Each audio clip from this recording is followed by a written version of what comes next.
యోబు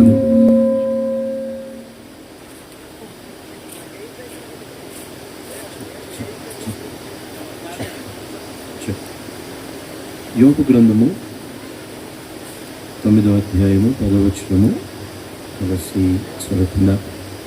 He performs wonders that cannot be fathomed, miracles that cannot be counted. ఒక వ్యక్తి యేసుక్రీస్తు ప్రభుని సురక్షకుడిగా ఎరిగిన తర్వాత తన జీవితంలో ప్రభుతో నడిచే కొలది ప్రభు తాను అనుకున్నది ఖచ్చితంగా పూర్తిగా నెరవేర్చగలిగిన సామర్థ్యుడు. ప్రభు ఆలోచనలో ఏ ఒక్కటి నిరర్ధకం కాదు అని యోబు చక్కగా ఎరిగి చెబుతా వచ్చాడు. ఆయనకి ఇంకా ఆరోగ్యం తిరిగి రాలే, మళ్ళీ పిల్లలు పుట్టలేదు, కోల్పోయిన ఆస్తి తిరిగి సంపాదించుకోలేదు. కానీ దానికంటే ముందే ప్రభుని చూశాడు, లేక ప్రభుతో నేరుగా మాట్లాడడం మొదలు పెడతా వచ్చాడు. ఎప్పుడైతే ప్రభుతో కాస్త మాట్లాడాడో ఇక యోబు ఈ మాట చెబుతా వచ్చాడు. చదువుదామా? యోబు గ్రంథము 42వ అధ్యాయము 2వ వచనం చదువుతారు ఎవరన్నా? యోబు గ్రంథం 42:2. నీవు సమస్త క్రియలను చేయగలవనియు నీవు ఉద్దేశించినది ఏదియో నిష్ఫలము కానేరదనియో నేనిప్పుడు తెలుసుకొంటిని. ఇప్పుడు అంటే ఎప్పుడు? ఏమన్నా చూశాడా? ఏమన్నా విచిత్రమైనవి గమనించాడా అంటే ఏమీ లేదు. ప్రభు ఆయనతో మాట్లాడాడంటే ఏ అద్భుతం యోబులో జరగలేదు. ఆ తర్వాత అధ్యాయంలో యోబు జీవితంలో సమకూర్పు అద్భుతాలు అవి తర్వాత చూడొచ్చు. కానీ ఆయన అంటున్నా ఇప్పుడు తెలుసుకుంటే ఇప్పుడు ఏం జరిగిందా, ఎలా తెలుసుకున్నావు అని అంటే ఆయన అంటాడు, ఇంతకు ముందు నీ గురించి విన్నాను, ఇప్పుడు నిన్ను చూశాను. ప్రభు ఆయనతో మాట్లాడుతూ 65 ప్రశ్నలు అడిగాడు. అసలు ఈయనకి 3 స్నేహితులు, ఆ తర్వాత 4వాడు అందరికంటే చిన్నోడు. వీరందరూ మాట్లాడేసిన తర్వాత చివరికి దేవుడే స్వయంగా యోబుతో మాట్లాడటం మొదలుపెట్టాడు. 38వ అధ్యాయం నుంచి ఎప్పుడైతే దేవుడు మాట్లాడటం మొదలు పెడతా వచ్చాడో సహజంగా బాధల్లో ఉండే వాళ్ళని మనం ఏమడుగుతాం? ఎలా ఉన్నావయ్యా, బాగుందా నీకు, పర్వాలేదులే, ఏదో ఒకటి జరుగుద్ది అని చెప్పి ఏదో ఒట్టి మాటలతో అన్న మనం ఆదరించడానికి ప్రయత్నం చేస్తాం. మనిషి ఆదరణ ఎట్టుంటుందంటే, నేను ఒకరోజు ఆరోగ్యం బాగలేక హాస్పిటల్ అడ్మిట్ అయి ఉంటే నేను చచ్చిపోతానని తెలుసు. అప్పుడు ఓ పాస్టర్ గారు వచ్చి నా వంక చూసి, బాబు భయపడొద్దు అని అన్నాడు.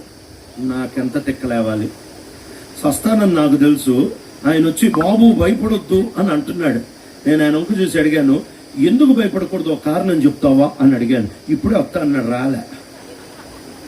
లోకల్లో చాలా మంది చెప్తారు ఏం అవ్వదులే. నాకు కోవిడ్ వచ్చింది. కోవిడ్ వచ్చినప్పుడు అంటే నేను తిరుగుబోతున్నాను కాబట్టి first wave, second wave, third wave, fourth ఉంటే అది వచ్చేది. ఇంకా ఫస్ట్ వేవ్లో వచ్చినప్పుడు హాస్పిటల్ అడ్మిట్ అయ్యాను. హాస్పిటల్ అడ్మిట్ అయినప్పుడు ఆ డాక్టర్లు ప్రవచనాత్మకంగా పడుకోబెట్టారేమో, వరుసగానే పోతున్నారు అందరూ. ఇక వరుసలో ఇక నేనే ఉన్నాను. దగ్గు బాగా, ఇక మాట్లాడలేని పరిస్థితి, సాచురేషన్ పడిపోతుంది, ఉక్కిరి బిక్కిరి అయిపోతుంది, అర్థమవుతుంది ఇక సావు మీదకి వస్తున్నట్టు.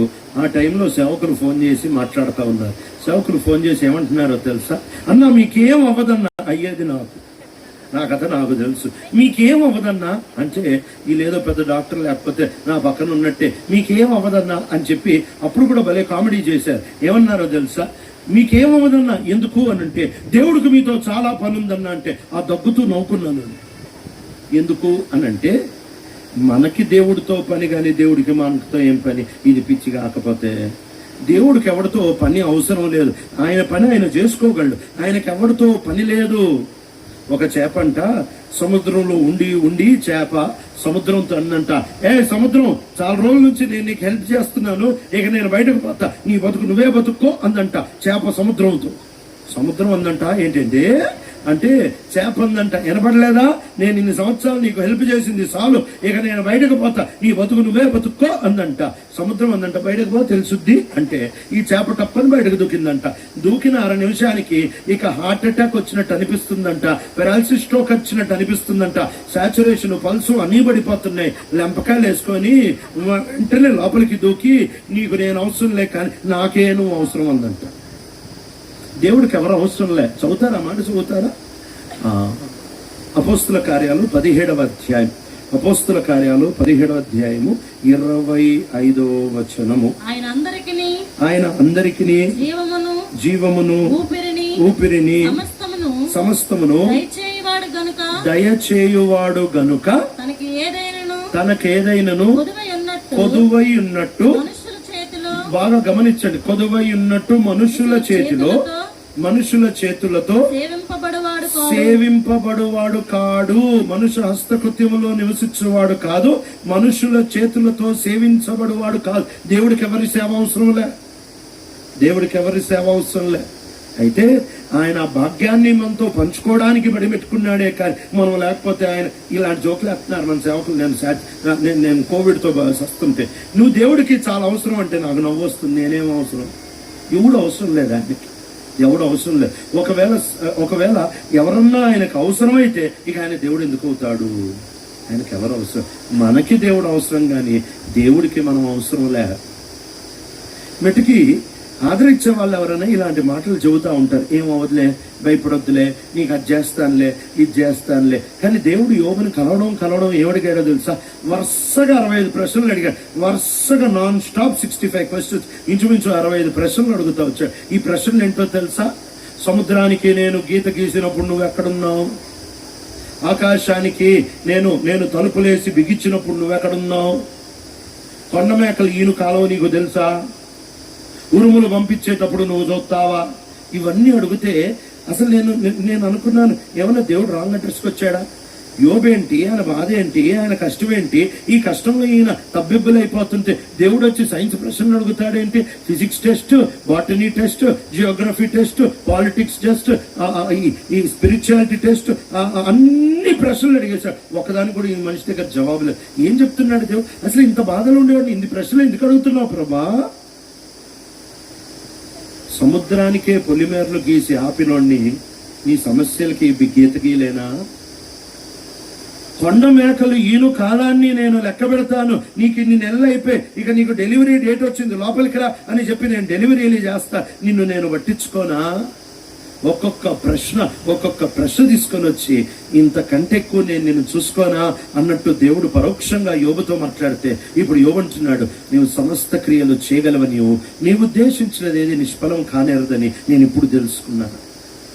సృష్టిని చూడు, చెట్టును చూడు, పక్షిని చూడు, చీమను చూడు, ఋతువులు చూడు, నక్షత్రాలను చూడు, సూర్యుడిని చూడు, చంద్రుడిని చూడు, ఇవన్నిటి చూస్తే నీకు అర్థమైపోద్ది నీ దేవుడు నీకు సరిపోతాడు, నీ దేవుడు నీకు సరిపోతాడు.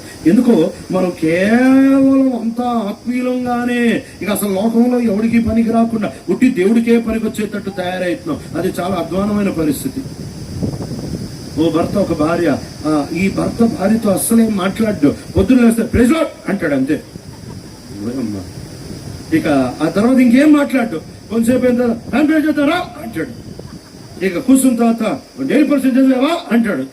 అంత మిలిటరీ టైప్, అంత పరలోక భాష. భూమి మీద ఒక భాష కూడా మాట్లాడు, బాగున్నామా సస్తే అడగడు, పడ్డాం ఇంతే.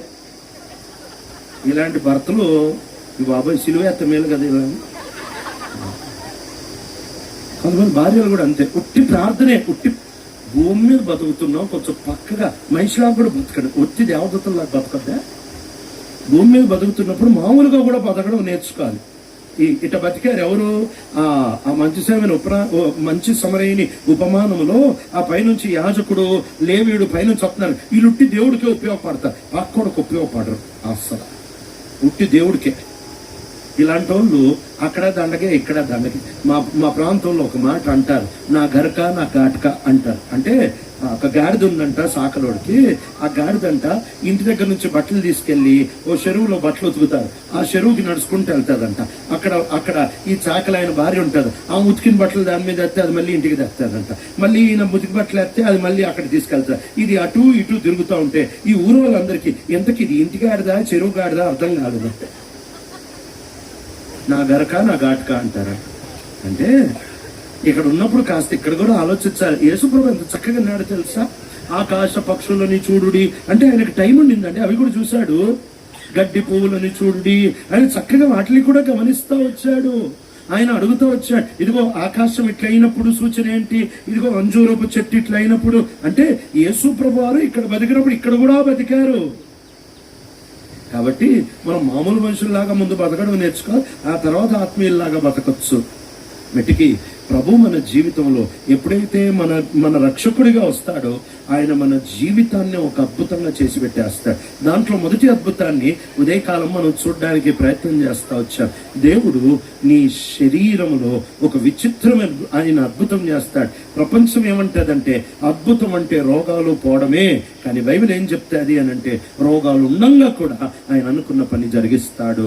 రోగాలు ఉండంగా కూడా బలహీనతలు ఉండంగా కూడా నీరసము రోగాలు అనారోగ్య పరిస్థితులు నానా రకాల కష్టాలున్నా కూడా ఆయన మనకి సరిపోతాడు. ఆయన మనకి టోటల్గా సరిపోతాడు.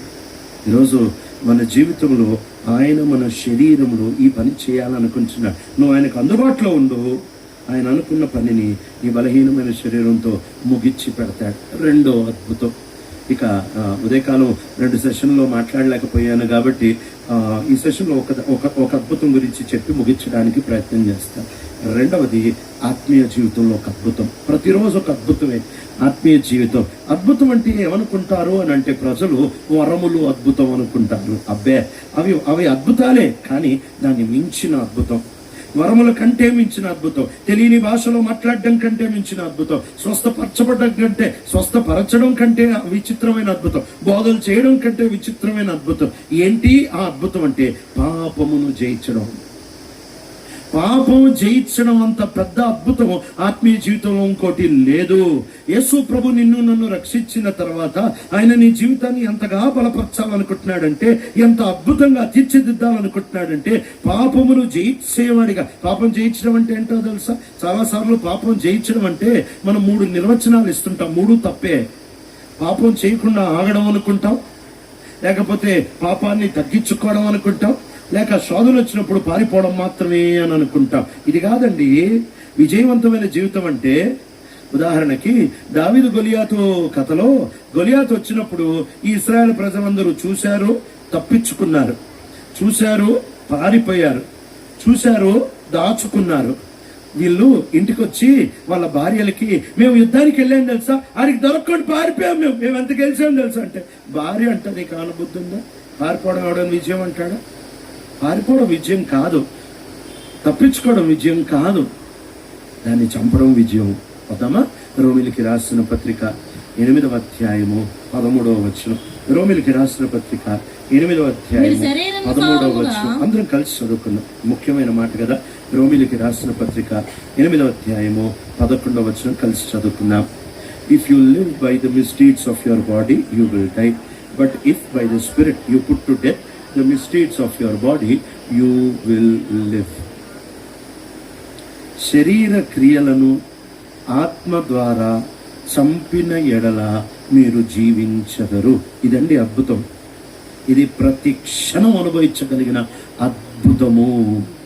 చాలా మంది క్రైస్తవులు, నేను చాలా సంవత్సరాల వరకు ఎలాంటి పరిస్థితుల్లో బతికానంటే మీటింగ్ వరకు బాగుంటా, ఒక్కసారి చెప్పులు వేసుకున్నానంటే చెప్పిందంతా వదిలిపోద్ది, మళ్ళీ పాత జీవితం స్టార్ట్ అయిపోద్ది.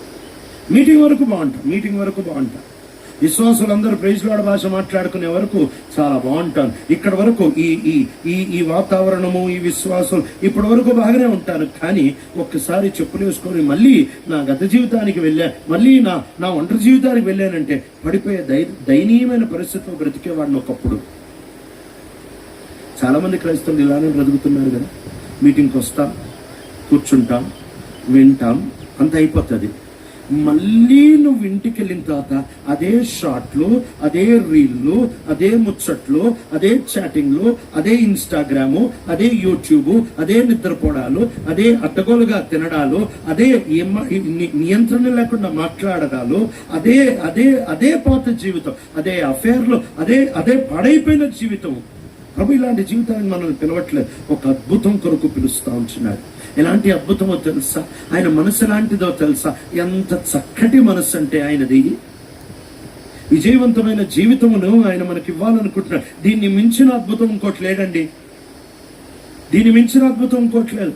ఏ వరాలు కంటే ఇది మించిన అద్భుతము, ఏ పరిచర్యల కంటే ఇది మించిన అద్భుతం. ఎందుకు అని అంటే పరిచర్య వరముతో చేయొచ్చు, కానీ వ్యక్తిగత జీవితంలో ఓటముంటే ఏమి లాభము? ఓ రోజు తమిళనాడు ప్రాంతానికి వెళ్ళాను, 2-3 సంవత్సరాల క్రితం అనుకుంటా. వెళ్ళి అక్కడ మీటింగ్ అయిపోయిన తర్వాత ఒక మంచి హోటల్ బుక్ చేశారు, స్టార్ హోటల్ బుక్ చేశారు. మీటింగ్ అంతా అయిపోయింది. తర్వాత రూమ్లో నన్ను వదిలేసి వెళ్ళిపోయారు. నేను ఒక్కడనే ఉన్నా. మంచి ఏసీ రూమ్, వైఫై ఉంది, పెద్ద టీవీ ఉంది. ఇక ప్రార్థన చేసేసుకుని పడుకుందాం అనుకుంటే విచిత్రమైన, ఎప్పుడు రాని ఒక ఆలోచన. రక్షించబడక ముందు కూడా ఆలోచన వచ్చేది కాదుగా, ఒక కొత్త విచిత్రమైన ఆలోచన. ఏమొచ్చింది తెలుసా? సినిమా చూడు, నిన్నెప్పుడు చూడ్డుగా, నీకు ఇలాంటి బంగారు అవకాశం సచ్చే వరకు నీ రూమ్లో నువ్వు ఒక్కడిగా ఉన్నావు. ఏసీ రూము, పెద్ద టీవీ ఉంది, అన్నీ ఉన్నాయి. ఈ ఊడువు పట్టించుకో. ఇలాంటి అవకాశం నీకు సస్తే దొరకదు. జనం నీ చుట్టే ఉంటారు, నీ ఇంట్లో ఉంటారు. నువ్వు సినిమా ఇప్పుడు చూడు. అసలు రక్షించబడక ముందు కూడా నాకు సినిమాల పిచ్చి ఉండేది. ఆ సినిమాలే చూసేవాడిని కాదు, టైం కూడా ఉండేది కాదులేండి, అది వేరే సంగతి. కానీ చూసేవాడిని కాదు. కానీ ఈ కొత్త కోరిక రాగానే ఫస్ట్ టైం ఆ రిమోట్లో ఛానళ్ళు, ఏం ఛానల్ వస్తుంటే సినిమా వస్తుందో కూడా తెలియదు. అది పట్టుకుని, అది తమిళనాడు, దాంట్లో 60 రిమోట్ తీసుకున్నా, ఒత్తి ఓ సినిమా చూద్దామని. విచిత్రమైన కోరిక. మీటింగ్లకి వెళ్ళా, స్పెషల్ మీటింగ్కి వెళ్ళా. మందిరం వాళ్ళు బుక్ చేసిన రూమ్ అది. రిమోట్ పట్టుకున్నా. ఎందుకు చెప్తున్నాను తెలుసా? గాడ్ సర్వెంట్ అంటే ఇమ్యూన్ ఏం కాదు శోధనకి. అంటే వీళ్ళు శోధనకి అతీతులేం కాదు. రిమోట్ పట్టుకున్నాను, వెంటనే నేనెవరో గుర్తొచ్చింది. ఏ పని మీద వచ్చానో గుర్తొచ్చింది. అసలు నేను ఎవరిని? ప్రభువుకు సంబంధించినది కదా. ఈ చెత్త ఏంటి, నేనేంటి, ఈ దరిద్రం ఏంటి అని చెప్పి రిమోట్ అక్కడ పెట్టేసి శుభ్రంగా నిద్రపోయా. చూడలే, పడుకున్నా. ఆ మరుసటి రోజు మీటింగ్లు అయిపోయిన తర్వాత సాయంత్రం ఎప్పుడో లేట్గా ఉండింది నా ఫ్లైట్. ఇక వాళ్ళతో కూర్చొని, యవనస్తులు అందరితో కూర్చొని మాట్లాడుతుంటే వాళ్ళు అన్నారు, అన్న మీటింగ్లు చాలా బాగా జరిగాయి, నాకు తెలుసు బాబు అని మనసులో అనుకుంటూ, ఇక మీకోసం చాలా ప్రేయర్ చేసామన్నా అని అన్నారు. అంటే అన్నిటి కోసం ప్రేయర్ చేసామన్నా అన్నాడు ఒకడు. అప్పుడు వాడిని అడిగా, అన్నిటి కోసం అంటే దేనికోసం ప్రార్థన చేసేవారా నాకు అన్నాను. అంటే అప్పుడు వాడు చెబుతూ ఏమన్నాడు తెలుసా? అన్న, మీకు రూమ్ బుక్ చేయడానికి వెళ్ళినప్పుడు ఆడ టీవీ చూశానన్నా, నువ్వు సినిమా చూడకూడదని కూడా ప్రార్థన చేశాను. బంగారు కొడుకే అనుకున్నాను. ఆయన ఉదయం ప్రభు భారం పెట్టాడు. ఆ ప్లాన్ చేసిన నేనేదో తప్పించబడ్డా. విజయవంతమైన జీవితం అంత అద్భుతం ఇంకోట్లేదు. ఈ వరాలు గిరాలు అంతా స్టోరీలు. ఆత్మీయత లేకపోయినా వరాలతో చెల్లుబాటు అయిపోతున్నారు ఈ ప్రపంచంలో. 2-3 సెటప్లు పెట్టేసుకొని, ఇది సెటప్ అంటే మీకు అర్థం కాలేదు, అర్థమైందా? చెప్నీలు పెట్టుకొని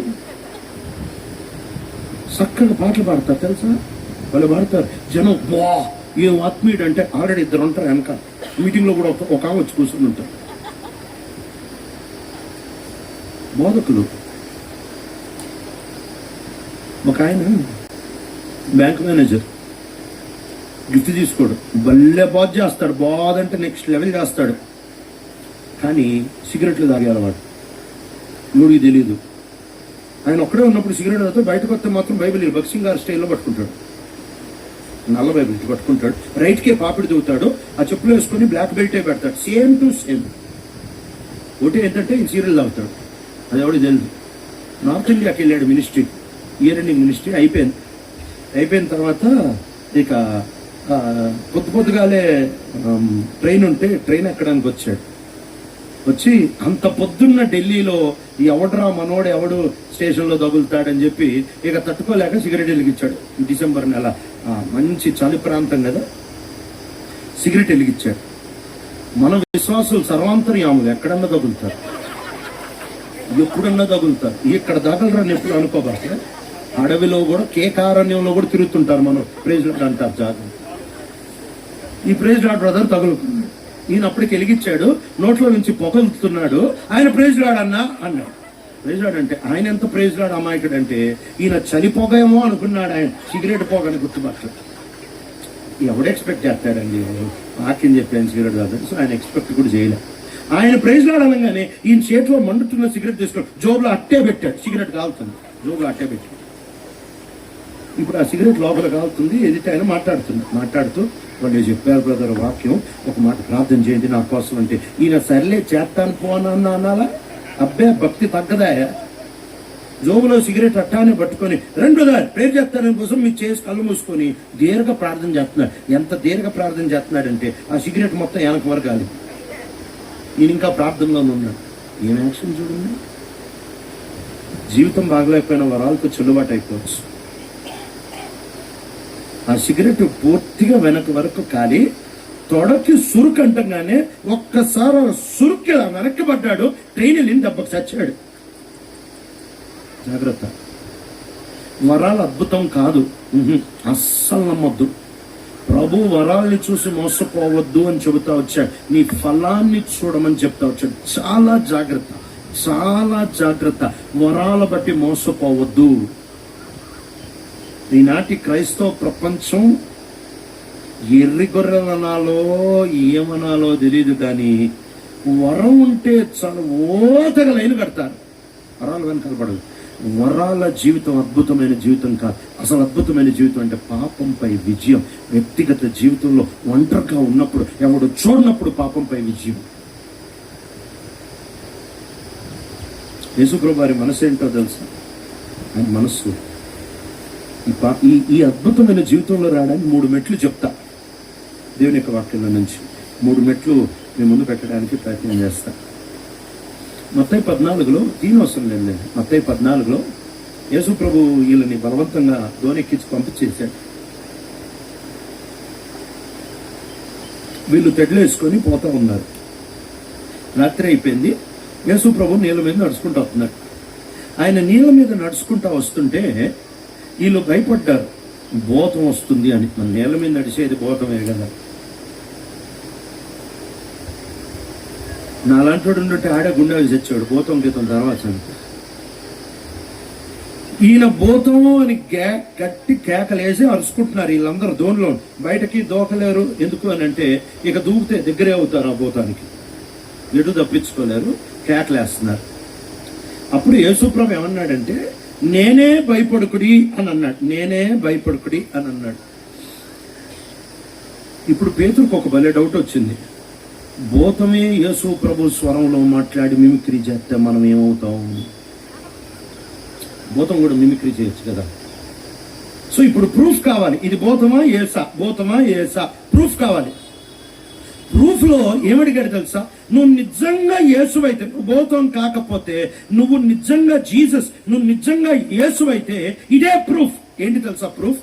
నువ్వెట్లయితే నీళ్ల మీద నడుస్తున్నావో నన్ను అట్లానే నడవమని ఆజ్ఞ ఇవ్వు. భూతం అయితే ఇది ఇవ్వదు. ఎందుకు తెలుసా? భూతం దాని శక్తి ఎవరికీ ఇవ్వదు. భూతం చేసే అద్భుతాలు ఆ శక్తి ఎవరికీ ఇవ్వదు. భూతం స్వార్థంగా బతుకుతుంది. కానీ యేసు మనసు పేతురుకి బాగా అర్థమైంది. ఏమంటున్నాడు అని అంటే, నువ్వెట్లా నడుస్తున్నావు, నన్ను అట్లా నడవమని చెప్పు, నేను నమ్ముతాను నువ్వే అంటే, యేసు ప్రభు అన్నాడు రా అన్నాడు. ఆ మాటకే నమ్మాడు యేసు అని దిగి నడవడం మొదలు పెట్టాడు. యేసుప్రభు వారి మనసు మనకి ఇక్కడ అర్థం కావాలి. ఏంటి తెలుసా? ఆయన ఏదో వచ్చి చెప్పి చేసి వెళ్ళిపోయేవాడు కాదు. ఆయన లాగా బ్రతకడానికి మనల్ని పిలిచాడు. ఇది నమ్ము. యేసు క్రీస్తు ప్రభుకి ఎంత విజయవంతమైన జీవితం పాపం మీద ఉండిందో అంత విజయవంతమైన జీవితం మనకి ఇవ్వాలని ఇష్టపడుతున్నాడు. పరిచర్య కాదు యేసు ప్రభు ఇవ్వడానికి వచ్చింది. కొత్త నిబంధన పరిచర్య యోగ్యమైన జీవితం జీవిస్తూ ఉంటున్నప్పుడు ప్రక్కన సైడ్ ఎఫెక్ట్ గా జరిగిపోతుంది మినిస్ట్రీ, పక్కన ఒక పర్యావసానంగా జరిగిపోతూ ఉంటుంది. అదండి కొత్త నిబంధన పరిచర్య. కొత్త నిబంధన పరిచర్య సరి అయిన జీవితం యొక్క పర్యావసానం. పరిచర్య ముఖ్యం కాదు, జీవితం ముఖ్యం, పర్యావసానం పరిచర్య. అందుకనే దావీదు పదజాలను వాడతాడు. నా గిన్నె నిండి పొర్లుచున్నది. నిండడం వ్యక్తిగత జీవితం, పొర్లడమే పరిచర్య. ఏదైతే పొర్లి బయటపడుతుంది కదా అంతే పరిచర్య. నిండడం నా వ్యక్తిగత జీవితం. ఇంత బోధించి నేను ఒక్కడనే ఉన్నప్పుడు ఒకవేళ ఓడిపోతే ఏమద్భుతమైన జీవితం. పెద్ద నటన కాదా, పెద్ద యాక్షన్ కాదా? ఇక్కడ చాలా మంది యాక్షన్ చేస్తా కూర్చున్నారు, అందుకే మాట్లాడుతున్నారు. ఇక్కడ వరకు చాలా బాగుంటారు. ఈ 2 రోజుల మీటింగ్లో భలే పనులు చేస్తారు, భలే పాటలు పాడతారు, భలే వాయిద్యాలు వాయిస్తారు, ఇరగబడి పని చేస్తారు, వంటలు చేస్తారు, అబ్బా అన్నీ చేస్తారు. ఈరోజు రాత్రి నీ ఇంటికి వెళ్ళిన తర్వాత మళ్ళీ అదే చూడదా? అదే నెట్ఫ్లిక్స్, అదే అమెజాన్ ప్రైమ్, అదే సినిమాలు, అదే కామెడీ షోలు, అదే కామెడీ నైట్లు, అదే షాట్లు, అదే రీళ్లు, అదే పోర్నోగ్రఫీ, అదే అమ్మాయితో అబ్బాయితో చాటింగ్లు. ఏంటండి అద్భుతం? వేషధారణ అంటారు దీన్ని. అద్భుతం అంటే ఎవడు చూడనప్పుడు విజయవంతమైన జీవితం. అద్భుతం అంటే ఎవరు లెక్క అడగనప్పుడు విజయవంతమైన జీవితం. అద్భుతము అని అంటే నీ చుట్టే శోధన ఉంటున్నప్పటికీ నువ్వు మాత్రం నీ యథార్థతని కాపాడుకో. 3 మెట్లు అని చెప్పా కదా. మొదటి మెట్టు వద్దాము. రోమిలికి రాసిన పత్రిక, రోమిలికి రాసిన పత్రిక 8వ అధ్యాయం మొదటి 2 వచనాలు చదువుతారా? కాబట్టి ఇప్పుడు క్రీస్తు యేసునందున్న వారికి ఏ శిక్షా విధియు లేదు. క్రీస్తు యేసునందు జీవమునిచ్చు ఆత్మ యొక్క నియమము, క్రీస్తు యేసునందు జీవమునిచ్చు ఆత్మ యొక్క నియమము పాప మరణముల నియమము నుండి నన్ను విడిపించెను. గతంలో అయిపోయింది. ఆ మాట తెలుగులో విడివిడిగా రాశారు. నేను ఒకరోజు ఇటీవల కాలంలో యూత్ క్యాంప్లో ఈ అధ్యాయం నుంచి మాట్లాడాల్సి వస్తే అప్పుడు కొన్ని 100 సార్లు చదివాను ఈ 6, 7, 8 అధ్యాయాలు. కానీ ఆ రోజు చదివినప్పుడు నా బైబిల్లో సడన్ గా ఒక పదం చూశాను, నిద్రపట్లే ఆ రాత్రి నాకు.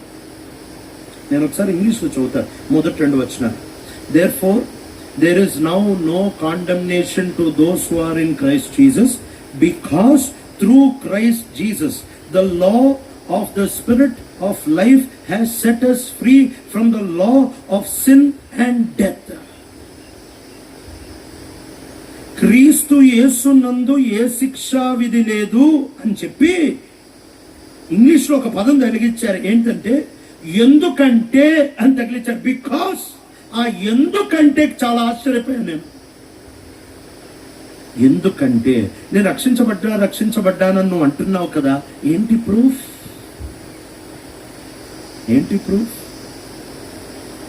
మొన్న ఒక సహోదరుని కలిసా, అంటే ఎప్పటి నుంచో తెలుసా ఆయనతో మాట్లాడుతూ, అన్న మీ సాక్ష్యం చెప్పండి అన్న అంటే ఆయన ఒక మాట అన్నాడు. నేను షాక్ అయ్యా. ఏమన్నాడంటే, నేను సేవ చేయడం మొదలుపెట్టిన తర్వాత 7 సంవత్సరాలకు రక్షించబడ్డా అన్నాడు.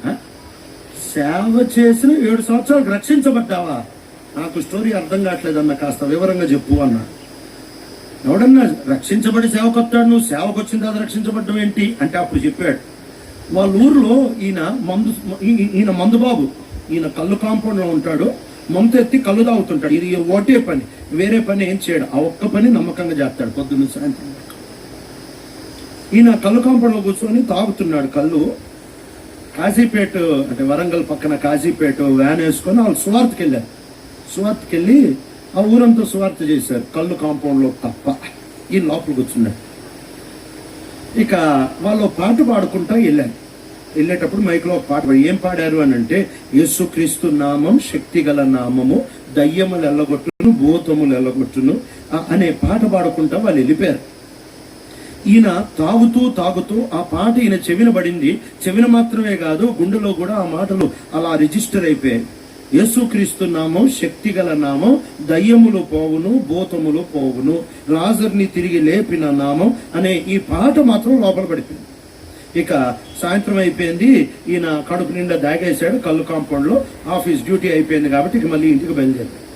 ఇక ఇంటికి వచ్చేటప్పుడు జనమంతా ఒక గుంపు ఉన్నారు. ఏంది అంటే, ఒక ఆమె పాము కాటేసిందంట, ఆమె నురుగులు గక్కుతా ఉంది. ఈయన జరగనే, నేను ప్రాణం చేస్తాను, నేను మంత్రం వేస్తాను అన్నాడు. ఈయనకు అసలు యేసు ప్రభు తెలియదు, ఏమి తెలియదు. ఆ పాట యేసు ప్రభు నామం శక్తి గల నామం, దయ్యములు పోవును, భూతములు పోవును, లాజర్ని తిరిగి లేపి, ఈ మాట ఫీడ్ వచ్చాడు. ఆమెను చూశాడు, యేసు ప్రభు నామంలో లే అన్నాడు. అంతే, నురుగాగిపోయి లేచి కూర్చుంది. ఆ రోజు ఊరోళ్ళందరూ ఈయన పాస్టర్ అని పేరు పెట్టారు. ఇంకంతే, ఆ ఊర్లో ఎవరికి దయ్యం పట్టినా, ఎవరికి భూతం పట్టినా పాస్టర్ దగ్గర తీసుకెళ్తారు. ఈ పాస్టర్ కళ్ళు కాంపౌండ్ లో ఉంటాడు కదా, వీళ్ళని ఏకం కళ్ళు కాంపౌండ్కే తీసుకెళ్తారు. ఆయన ముందు పక్కన పెట్టి యేసు ప్రభు నామములో పో అంటే పోయేది. అలా ఆ ఊరికి 7 సంవత్సరాలు ఈయనే పాస్టర్. 7 సంవత్సరాల తర్వాత ఈ బ్యూలా, అంటే ఆ మందిరం పేరు బ్యూలాలండి, కాజీపేట, వాళ్ళు మళ్ళీ స్వార్థకు వచ్చారు. ఆ ఊరికి వచ్చి మళ్ళీ పాటలు పాడుతూ మళ్ళీ చేస్తుంటే ఆ ఊర్లో ఉన్నారు. సార్ మా ఊర్లో పాస్టర్ ఉన్నాడు సార్ అంటే, ఈ బాబోయ్ రాష్ట్రం వచ్చినప్పుడు పాస్టర్ లేడే, చాలా మంచిది అయిపోయింది, మీ పాస్టర్ వచ్చాడంట, ఈ ఊరికి చాలా సంతోషం, మీ ఊరికి పాస్టర్ వచ్చాడు, మీ పాస్టర్ ఏంటంటే కళ్ళు కాంపౌండ్లో ఉంటాడు సార్. పాస్టర్ కళ్ళు కాంపౌండ్ ఏంటి? వీళ్ళు ఏమనుకున్నారో తెలుసా, ఆయన ఎంత ఆత్మీయుడు అంటే కళ్ళు కాంపౌండ్లో స్వార్థ చేస్తున్నాడు అనుకున్నారు. కళ్ళు కాంపౌండ్ లో పాస్టర్ ఏంటని పిలవండి అంటే, వాళ్ళు వెళ్ళి, అయ్యా పాస్టర్ గారు మీ వాళ్ళు వచ్చారండి, మావాడెవడు లేడు అంటే, లేదు సార్ వచ్చారు సార్ అని అంటే బయటకు వచ్చిన తర్వాత అప్పుడు వాళ్ళు, ఈయన మీసాలంతా కళ్ళు అంటుకొని ఉంది, స్వత అర్థమవుతుంది తాగున్నాడు. ఈయనే సార్ మా ఊరు పాస్టర్, ఈయన పాస్టర్ కూర్చోబెట్టి, ఏంటి సార్ మీ స్టోరీ అంటే, సార్ 7 సంవత్సరాల క్రితం ఒక మ్యాన్ వచ్చింది సార్, యేసు ప్రభు నామం శక్తి గల నామం అని చెప్పారు సార్, ఆ రోజు నుంచి ఆ నామంలో నేనేం చెప్తే జరుగుతుంది సార్ అని అంటే, వీళ్ళే వచ్చిన వాళ్ళు, వీళ్ళు ఆ పాపం మాకే చుట్టుకుందా అనుకొని, అట్ట కాదు బాబు అని ఆ రోజు స్వార్థ చెప్తే అప్పుడు రక్షించబడ్డాడు. వరాలు పట్టుకోబాకు, విజయవంతమైన జీవితం వరాల కంటే ముఖ్యం, పరిచర్య కంటే ముఖ్యం. చాలా మంది ఉన్నారు పరిచర్యలు చూసి మోసపోవద్దు. ఒకడు బాగా బోధ చేస్తే, ఒకడు బాగా ప్రార్థన చేస్తే, ఒకడు బాగా దయ్యాలు ఎల్లగొడితే, ఒకడు బాగా అద్భుతాలు చేస్తే వెనక పడబాకు. అబ్బే, విజయవంతమైన జీవితమే అసలు నిజమైన అద్భుతం. ఇక్కడ ఏమంటున్నాడు అని అంటే, రుజువు ఏంటి తెలుసా నువ్వు రక్షించబడ్డావు అనే దానికి? ఎందుకనగా మొదటి వచనానికి రెండవ వచనానికి మధ్యలో ఎందుకంటే అనే పదం నా బైబిల్లో పెట్టారు. బికాజ్ ఏంటో తెలుసా, ఆ దేవుని ఆత్మ నన్ను పాపం యొక్క నియమం నుండి, మరణం యొక్క నియమం నుండి స్వతంత్రుడిగా చేసింది. దేవుని యొక్క ఆత్మ. విజయవంతమైన జీవితంలో మొదటి మెట్టు ఏంటో తెలుసా, విజయవంతమైన జీవితం సాధ్యమే అని నమ్ము. చాలా మంది ఏమంటారంటే, అబ్బే మనం చేయలేములే బ్రదర్, అదంతా మన వల్ల కాదులే బ్రదర్, మరి అంత స్ట్రిక్ట్ గా బతకలేములే బ్రదర్, మరి పాపాన్నంతా జయించలేములే బ్రదర్, చాలా సార్లు ఇప్పటికే ట్రై చేశాను ఓడిపోయాను బ్రదర్, చాలా సార్లు ప్రార్థన చేసుకున్నావు ఓడిపోయా బ్రదర్, చాలా సార్లు ఉపవాసం ఉన్నావు ఓడిపోయాను బ్రదర్, ఇవన్నీ కాదులే బ్రదర్ అని అంటారు కదా. వాళ్ళ జీవితంలో అవ్వదు. నువ్వు విశ్వసించు. విజయవంతమైన జీవితం, యేసు లాంటి జీవితం, యేసు ఇచ్చే ఆ జీవితం, పరిశుద్ధాత్మ దేవుడిచ్చే విజయవంతమైన జీవితం నాకు సాధ్యమే. ఆయన నాకు ఇవ్వగలడు, ఆయన నాకు ఇస్తాడు. నీ విశ్వాసమే మొదటి మెట్టు. అందుకనే యేసు ప్రభువారు లాజరు సమాధి బయట అంటున్నమాట, విశ్వసించు, దేవుని మహిమను చూస్తాం. Believe and you will see the glory of God. విశ్వసించు, అంతే. మొదటి మెట్టు. చాలా మంది అనేది ఇదే, రాదులే బ్రదర్ నాకు, నేను ఇన్స్టాగ్రామ్ జయించలేనులే, నేను ఫేస్బుక్ జయించలేనులే, నేను సినిమాలు జయించలేనులే, నేను షార్ట్లు, రీళ్లు, కామెడీ షోలు, నేను అబద్ధాలు, మోసాలు, కుట్రలు, మోహపు చూపులు ఇవి జయించలేనులే. ఎవరు చెప్పారు జయించలేవని? నీలో దేవుని ఆత్మ ఉంచున్నారు. ఆ దేవుని ఆత్మ యొక్క సామర్థ్యం నీకు అందించడానికి ఆయన సిద్ధంగా ఉన్నాడు. మొదటి మెట్టు విశ్వాసమే. నమ్ము. ఈ దేవుడు నీకు విజయవంతమైన జీవితం ఇవ్వడానికి మనస్సు కలిగి ఉన్నాడు, సామర్థ్యుడు, నీకు ఆ జీవితం ఇస్తాడు. దీన్ని గట్టిగా నమ్మడమే కాదు, ఇది నువ్వు చెప్పుకోవడం కూడా నేర్చుకో. పౌలు కొరింథీ సంఘానికి ఈ మాట రాస్తాడు. 2 కొరింథీయులకు రాసిన పత్రిక 4వ అధ్యాయం. కొరింథీయులకు రాసిన 2వ పత్రిక 4వ అధ్యాయం 13వ వచనం చదువుతారా? 2 కొరింథీ 4:13. కృప ఎక్కువ మంది ద్వారా ప్రబలి దేవుని మహిమ నిమిత్తము కృతజ్ఞతాస్తుతులు విస్తరింప చేయులాగున సమస్తమైనవి మీ కొరకై ఉన్నవి కాగా విశ్వసించితిని గనక మాట్లాడితిని అని రాయబడిన ప్రకారము అట్టి విశ్వాసముతో కూడిన ఆత్మగలవారమై యేసును లేపినవాడు యేసుతో మమ్మను కూడా లేపి మీతో కూడా తన ఎదుట నిలవబెట్టినని ఎరిగి మేమును విశ్వసించుచున్నాము గనుక మాట్లాడు. ఈయన పరిచర్య గురించి మాట్లాడుతున్నాడు. కానీ ఈ విశ్వాసమును నీ జీవితంలో అలవర్చుకో. ఏంటి అని అంటే, నా ప్రభు నాకు విజయం ఇవ్వగలడు, నా ప్రభు నాకు విజయం ఇవ్వడానికి మనసు కలిగిన వాడు, నా ప్రభు నాకు విజయం ఇస్తాడు. అందుకే కదండి ఆయన వచ్చింది. పరలోకం నుంచి ఉట్టి పాపాలు క్షమించడానికి కాదు. ఉదయకాలం చెబుతా వచ్చాను కదా, యేసు ప్రభు ఉట్టి పాపాలు క్షమించడానికి మాత్రమే రాలేదు, దానితో పాటు దానిలోనే 3 పనులు. ఏంటి అని అంటే, పాపములు క్షమించబడడంతో పాటు నీకు పని చేస్తాడు, పాపములు క్షమించబడడంతో పాటు విజయవంతమైన జీవితం నేర్పించేస్తాడు, పాపములు క్షమించబడడంతో పాటు ఆయన రూపము, ఆయన స్వభావము నీలో పెట్టేస్తాడు. ఈ పని ఆయన చేస్తాడు, ఖచ్చితంగా చేస్తాడు. ఇది నీ వల్ల కాదేమో, నిన్ను చూసినప్పుడల్లా నా వల్ల కాదు అని అనిపిస్తుంది. అది 100% వాస్తవం నిన్ను చూసుకున్నప్పుడు. కానీ బైబిల్ నమ్ము. నీ మెదడు చెప్పే మాట ప్రతిసారి సత్యం కాదు కదా. ఓ రోజు ఒక పిల్లోడు ఒక పెళ్లి చూపులకి వెళ్ళాడు. చక్కటి సంబంధం, మంచి సంబంధం, ఆ పిల్లోడికి చక్కగా సెట్ అయ్యే పిల్లే. ఇంట్లో వాళ్ళందరికీ నచ్చింది. వాడు పెద్ద విశ్వాసం కాదు, ఇంట్లో వాళ్ళందరికీ నచ్చింది, ఆ పిల్లోళ్ళకి నచ్చింది, ఆ పిల్లకి నచ్చింది, అందరికి నచ్చింది. వీడు మాత్రం వద్దనేసాడు. వాళ్ళ ఇంట్లో వాళ్ళు నాకు ఫోన్ చేసి, అన్న అందరికీ బాగుందన్న, మంచి సంబంధం అన్న, వీడు ఎందుకు వద్దంటున్నాడు, మీరు కాస్త మాట్లాడండి అని పిలిచినప్పుడు, ఏరా ఎందుకు వద్దన్నావు అంటే, ఆడేమన్నాడంటే, అన్న ఆ పాపని చూడంగానే నా గట్ ఫీలింగ్ రాలేదన్న, అంటే నా కడుపులో అనిపించలేదన్న.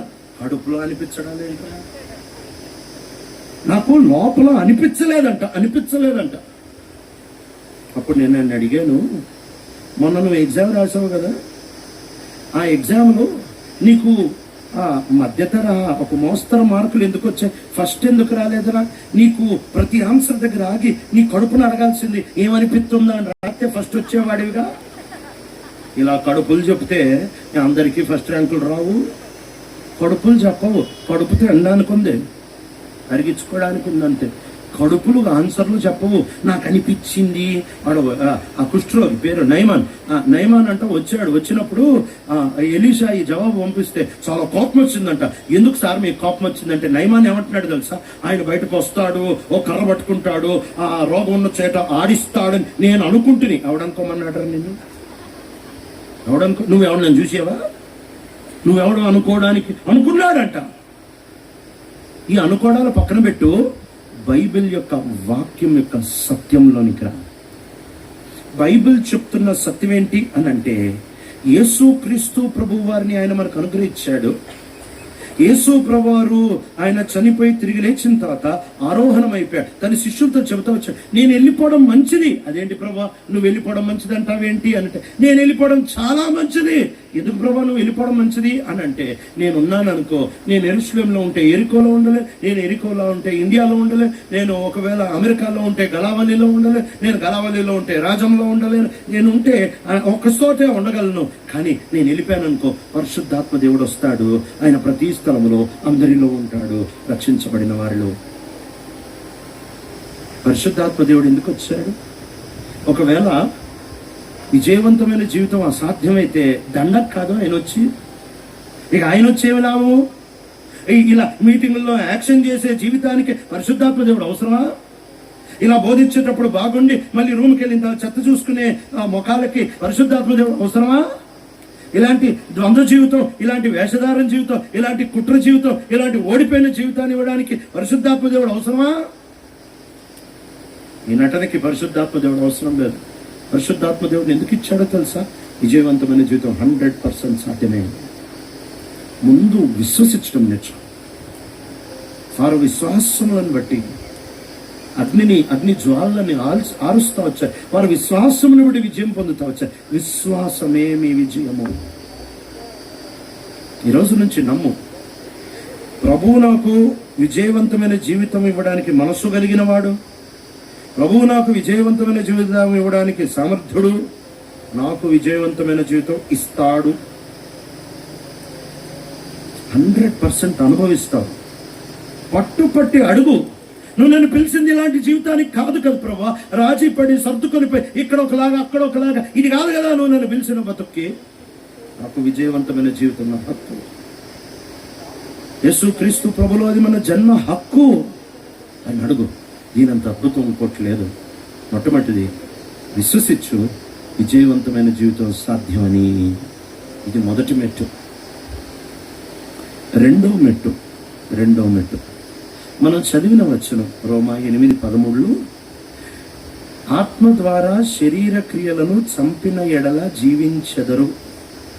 ఆత్మ ద్వారా శరీర క్రియలను చంపడం అంటే ఏంటి అంటే, నువ్వు ఎంతనో ప్రేయర్ చేసుకో, నువ్వు ఎంతన్నా బైబిల్ చదువుకో, నువ్వు ఎంతన్నా ఉపవాసం ఉండవు, శోధన వచ్చిందంటే పడడం తప్ప ఇంకో మార్గమే లేదు. అది కదా మన బతుకు. కానీ ఆయన ఏమంటున్నాడంటే, ఆత్మ ద్వారా శరీర క్రియలను చంపినాడు. ఎలా చంపుతారు, ఎట్లా చంపాలి? చాలా కీలకమైన మెట్టు. మొదటి మెట్టు అంటే ఈ మూడిట్లో ఏది తక్కువ కాదు. మొదటి మెట్టు విశ్వసించు, యేసు లాంటి విజయవంతమైన జీవితం సాధ్యమే అని నమ్ము. రెండవది, ఆత్మ ద్వారా చంపడం అంటే ఏంటో తెలుసా? జారబండ ఉందనుకో, ఆ జారబండ మెట్లెక్కుతారు. మెట్లెక్కి పిల్లలు మెట్లెక్కి పైన కూర్చుంటారు. కూర్చున్న తర్వాత కాస్త కిందకి జరిగేటప్పుడు ఆడి చేతులు ఇంకా పట్టుకునే ఉంటాయి. ఆడికి భయం వేసి నేను దిగను అని చెప్పి వెనక్కి ఎక్కి దిగిపోయాడు అనుకో, బాగానే ఉంటాడు. కానీ ఒక్కసారి అక్కడ కూర్చున్న తర్వాత కాస్త ముందుకొచ్చి చేతులు వదిలాడనుకో, ఇక నేను దిగను అని ఎంత కేకేసినా ఆడి కేక అయిపోయే లోపల కింద వచ్చి పడతాడు. విజయవంతమైన జీవితంలో చాలా ఇంపార్టెంట్ విషయం గమనించండి. చాలా ఇంపార్టెంట్ విషయం ఏంటో చెప్పనా? పరిశుద్ధాత్మ దేవుడు నీ లోపల ఉంటాడు. ఆయన మాట్లాడుతుంటాడు, ఆయన చూపిస్తుంటాడు, ఆయన నీ లోపల ప్రేరణ కలగ చేస్తూ ఉంటాడు, ఆయన నీ లోపల స్పందన పుట్టిస్తూ ఉంటాడు. శోధన రాకముందే శోధన వస్తుంది అని గుర్తుపట్టగలిగిన వాడు పరిశుద్ధాత్మ దేవుడు. శోధన వచ్చినప్పుడు ఆ శోధన కంటే వేగంగా ప్రతిస్పందించి నిన్ను బలపరచగలిగిన వాడే పరిశుద్ధాత్మ దేవుడు. ఇదంతా విజయవంతమైన జీవితం కథంతా ఆరంభ కొన్ని క్షణాల్లో ముగించబడతాయి. అంటే ఒకవేళ ఆలోచించు, నేను రోడ్డు మీద నడుస్తున్నా, ఒక అందమైన పిల్ల ఎదురొస్తుంది, నాకు తెలియకుండా చూసేసా. మొదటి చూపు తప్పు కాదు, ఎందుకంటే తెలియకుండా చేస్తా. శోధన తప్పు కాదు, యేసు ప్రభు కూడా శోధించబడ్డాడు. శోధనకి ప్రతిస్పందించడం తప్పు. ఒక అందమైన పిల్లని చూసిన తర్వాత ఇప్పుడు ఆ ఆలోచన నా మెదడుకి వెళ్ళి నా శరీర తత్వంలో నుంచి ఆ పిల్లని మళ్ళీ చూడాలనే తలంపు వస్తాయి. ఆ పాపని చూడంగానే పరిశుద్ధాత్మ దేవుడు ఎంత స్పీడ్తో పనిచేస్తాడంటే, ఎంత స్పీడ్తో పనిచేస్తాడంటే నువ్వు ఊహించలేవు. ఈ విశ్వంలోనే అంతకంటే వేగం ఇంకోటి లేదు. పరిశుద్ధాత్మ దేవుని స్పీడ్ మామూలు వేగం కాదు. ఆ పిల్లని చూడక మునిపే ఆయన మొదలు పెడతాడు, జాగ్రత్త. ఇక చూసిన వెంటనే జాగ్రత్త. ఆలోచన కంటే ఫాస్ట్, సైతాను కంటే ఫాస్ట్, శోధన కంటే ఫాస్ట్. పరిశుద్ధాత్మ దేవుడు విపరీతమైన మానవాతీతమైన వేగంతో చెప్తాడు, వద్దు. ఆ ఆరంభ 1, 2, 3, 4, 5 సెకండ్లు ఉంటాయి కదా, ఆరంభ స్ప్లిట్ సెకండ్స్ ఉంటాయి కదా, అనుక్షణాలు ఉంటాయి కదా, ఆ క్షణాలే కథను డిసైడ్ చేస్తాయి. ఆ ఆరంభ క్షణాల్లో పరిశుద్ధాత్మ దేవుడు వద్దు అనే ఆ మాటే గనక నేను విన్నాననుకో, అంతే, నేను శోధనలో పడను. ఇంకోసారి చూడను, చూడబుద్దేదో ఆలోచించు. నీ ఆలోచన కంటే ఫాస్ట్గా పనిచేస్తాడు. దాన్నే రోమ 8 భాషలో ఏమంటాడో తెలుసా? చదువుదామా? రోమిలికి రాసిన పత్రిక 8వ అధ్యాయం 9వ వచనం చదువుతారా? దేవుని ఆత్మ మీలో నివసించి ఉన్న ఎడల మీరు ఆత్మ స్వభావము గలవారే గాని శరీర స్వభావము గలవారు కారు. ఎవడైనను క్రీస్తు ఆత్మ లేని వాడైతే వాడు ఆయన వాడు కాడు. ఇంగ్లీష్ లో you however are controlled by the spirit of Christ. మీరు క్రీస్తు ఆత్మని బట్టి నియంత్రించబడుచున్నారు, కంట్రోల్ చేయబడుతున్నారు. ఒకవేళ గనక పరిశుద్ధాత్మ దేవుడు చూడొద్దు చూడొద్దు చూడొద్దు అని ఆ ఫస్ట్ సెకండ్ 1, 2, 3, 4, 5 ఆ ఆరంభ సెకండ్ లో ఆయన మాట్లాడతాడు, చాలా ఫాస్ట్ గా మాట్లాడతాడు.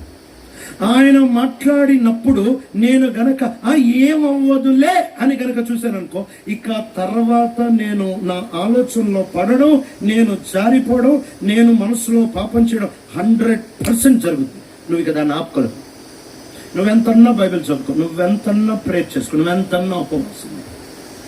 ఆత్మ నియంత్రించాలి, ఆత్మ కంట్రోల్ చేయాలి. ఆ స్టార్టింగే చాలా ఇంపార్టెంట్. ఆ స్టార్టింగ్ కొన్ని క్షణాలు, శోధన వచ్చిన వెంటనే పరిశుద్ధాత్మ వద్దు, చూడొద్దు, ఫోన్ ఆఫ్ చేసేయి, మాట్లాడొద్దు, అవసరం లేదు, వెళ్ళిపో, కళ్ళు మూసుకో, ఇక్కడ కూర్చోవద్దు, ఇక్కడ ఉండొద్దు, ఆ వస్తువు ముట్టుకోవద్దు, ఇలా నీ లోపల ఆయన మాట్లాడుతున్న వెంటనే, ఈ మాట చాలా ముఖ్యం, వెంటనే విధేయత విజయవంతమైన జీవితం. ఆలస్యమైన విధేయత ఓటమి జీవితం. నా నోట్స్ లో ఇది రాసుకున్నా,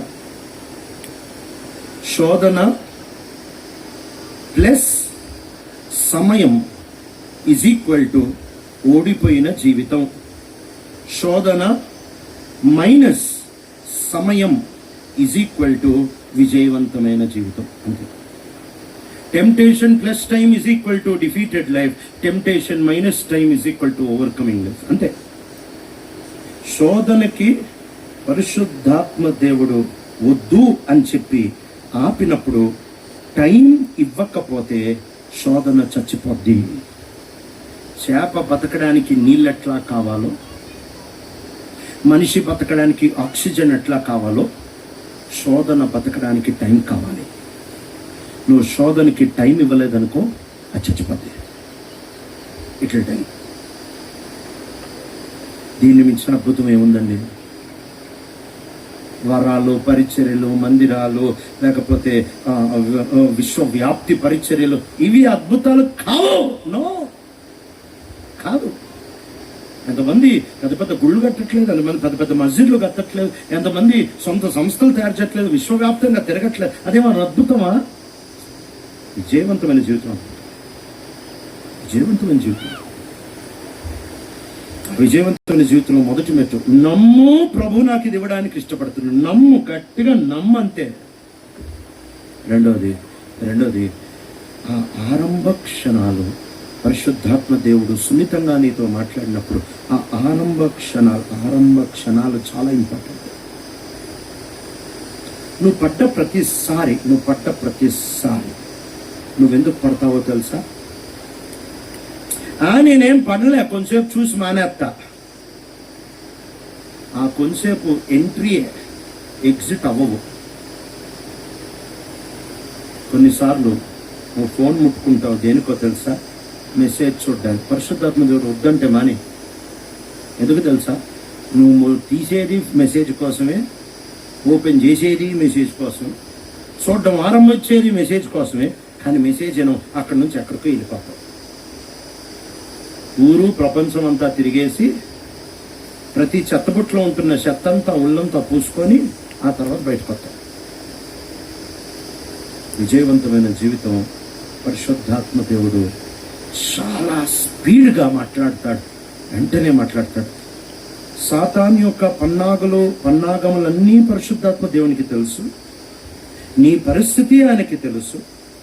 నువ్వెలా ప్రతిస్పందిస్తావో కూడా ఆయనకు తెలుసు.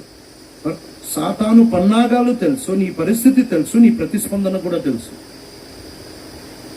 ఆయన మాట్లాడిన మాట వెంటనే విను. ఇది 2వ మెట్టు. 3వ మెట్టు చదువుకొని ముగిచ్చేసుకున్నావు. 3వ మెట్టు ఏంటంటే, నువ్వెవరివి అనే గుర్తింపు చక్కగా కలిగి ఉండు. నువ్వెవరివి అనే సంగతి మర్చిపోబాకు. నువ్వెవరివో గుర్తుపెట్టుకో. సాతాన్ని ఎప్పుడు శోధన తీసుకొని వచ్చినా నువ్వెవరివి అనేది మర్చిపోయింపజేస్తాడు, లేక దేవుడు ఎవరు అనేది మర్చిపోతేట్టు చేస్తాడు. అప్పుడే నువ్వు శోధనలో పడతావు, లేకపోతే నువ్వు పడవు. నువ్వెవరివి, దేవుడు ఎవరు అనేది ఎప్పుడు అనుమానించొద్దు. తేనవసరం లేదు కానీ మత్తయి 4లో ఈ మాట మీకు గుర్తుంటే చెప్పండి. సాతాను యేసు ప్రభు దగ్గరికి వచ్చి రాళ్ళు రొట్టెలుగా చేసుకొని తినమన్నాడు. ఇది మొదటి శోధన. ఈ శోధన తెచ్చినప్పుడు వాడు మాట్లాడిన మాటలేంటో చెబుతారా చూడకుండా?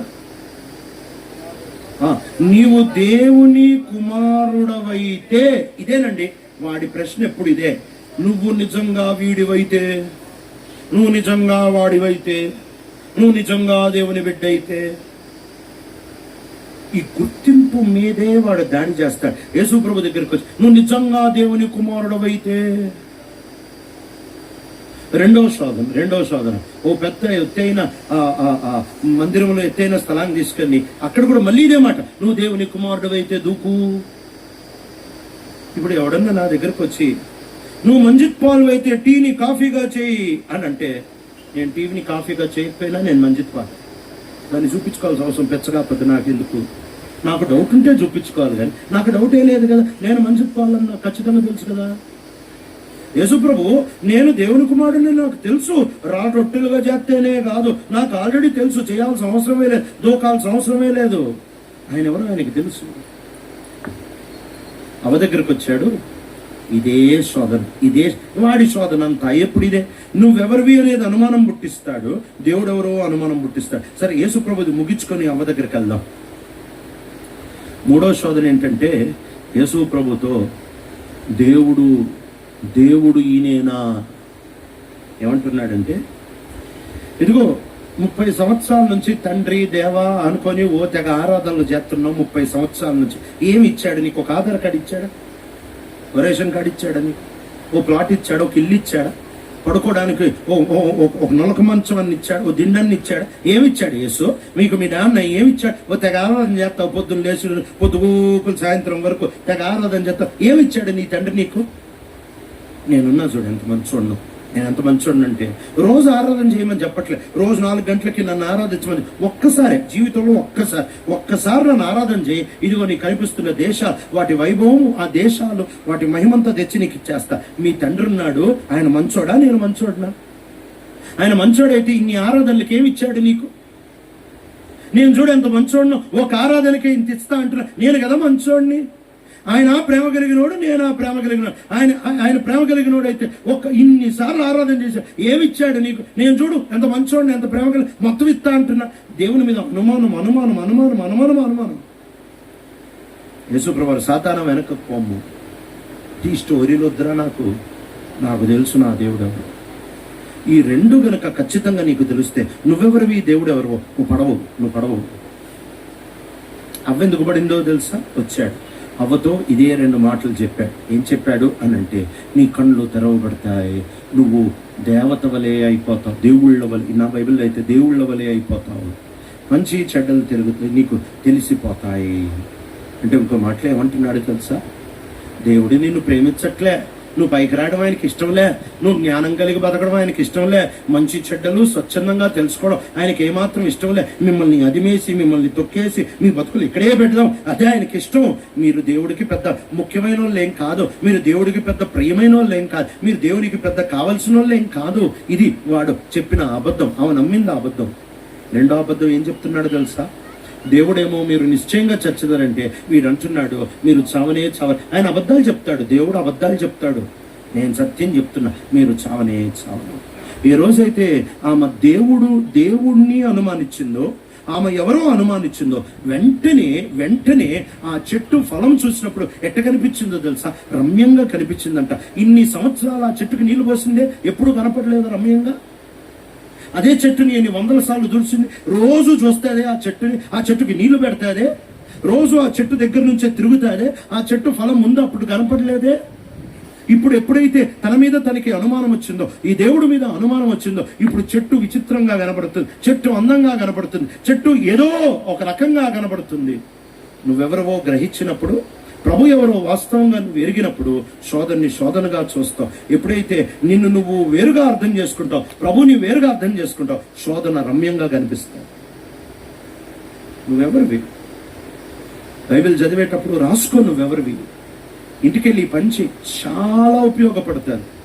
ప్రత్యేకంగా రోమా 6, 7, 8 అధ్యాయాలు నువ్వెవరివి అనేది రాసుకో. ఎఫ్సీలకు రాసిన పత్రికలో, కొలసీలకు రాసిన పత్రికలో, గలతీలకి, ఫిలిప్పీలకి, ఇలా చెప్పుకుంటూ పోతే దాదాపు ప్రతి పత్రికలో ప్రాముఖ్యంగా ఈ రోమా 6, 7, 8 అధ్యాయాలు, ఆ తర్వాత ఎఫ్ఎస్సీలకు రాసిన పత్రిక, ఫిలిప్పీలకు రాసిన పత్రిక, ఇంకా దాని తర్వాత వెళ్తే కొలసీలకు రాసిన పత్రిక. నువ్వెవరివి అనేది రాసుకో, అండర్లైన్ చేసుకో. ప్రభు ఎవరో ఇక బైబిల్ నిండా ఉందిగా.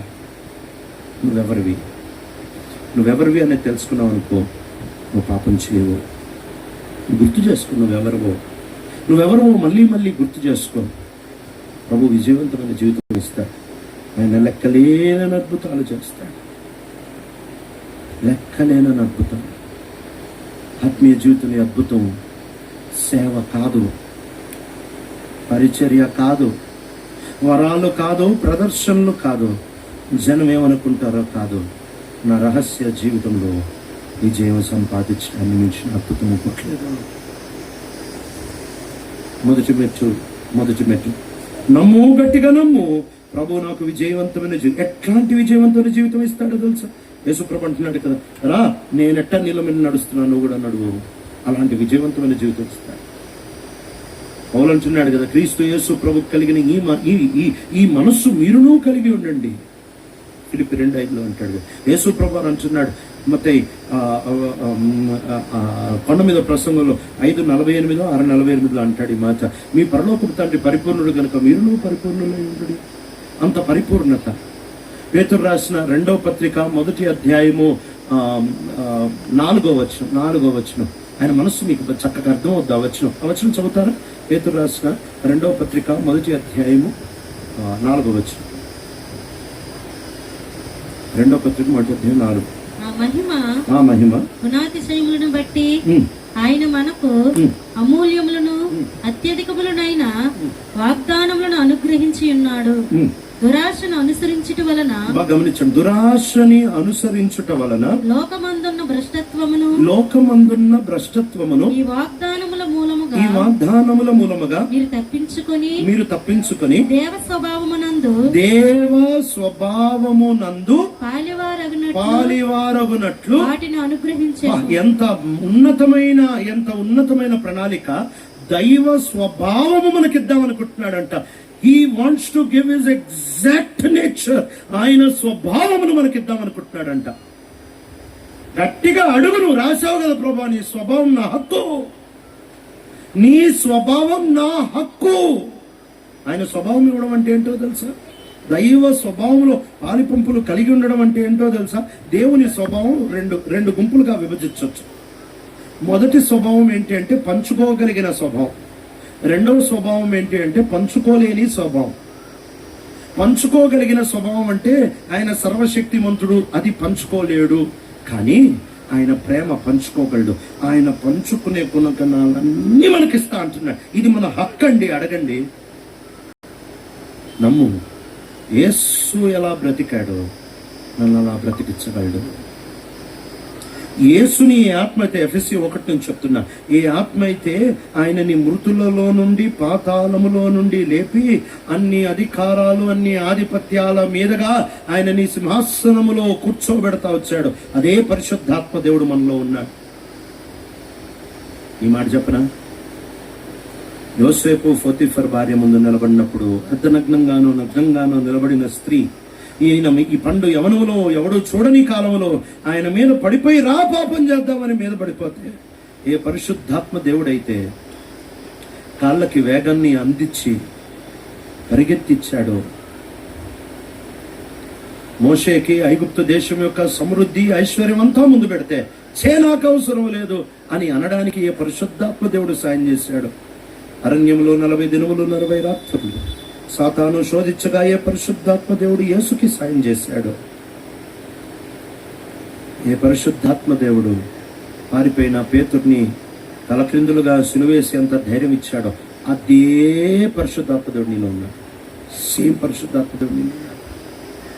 యోసేపుని నడిపించిన అనుభవం ఉంది ఆయనకి, మోషేని నడిపించిన అనుభవం ఉంది ఆయనకి, ఏలియాని నడిపించిన అనుభవం ఉంది ఆయనకి, యేసుని నడిపించిన అనుభవం ఉంది, పేతుర్ని పౌల్ని ఇంతమందిని నడిపించిన పరిశుద్ధాత్మ దేవుడు నిన్ను నడిపించలేడా? అదే పరిశుద్ధాత్మ దేవుడు మన లోపల ఉన్నాడు. ఆ పరిశుద్ధాత్మ దేవుని మీద ఆధారపడి నమ్ము. ఆరంభ క్షణాల్లోనే విధేయత చూపించు. నువ్వెవరివో గ్రహించు. విజయవంతమైన జీవితం నేర్పిస్తాడు. ఎవరు చూడకపోయినా ఒకేలాగుంటాం, ఎవరు అడగకపోయినా ఒకేలాగుంటాం. ఎక్కడా నువ్వు దొరకకపోయినా ఒకేలాగుంటావు. పాపంపై విజయాన్ని సంపాదిస్తావు. దీన్ని మించిన అద్భుతమే ఉంది. కనుమూసుకున్నాం. ప్రియ తండ్రి, అద్భుతాలకే అద్భుతం. వ్యక్తిగత రహస్య ఒంటరి జీవితాల్లో పరిశుద్ధత మాకు అలవరుస్తురమని యేసు ప్రభు నామంలో అడుగుతున్నాం తండ్రి.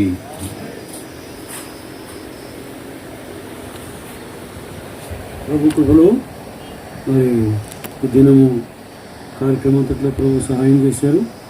సాయంకాలం ఒక గంటలో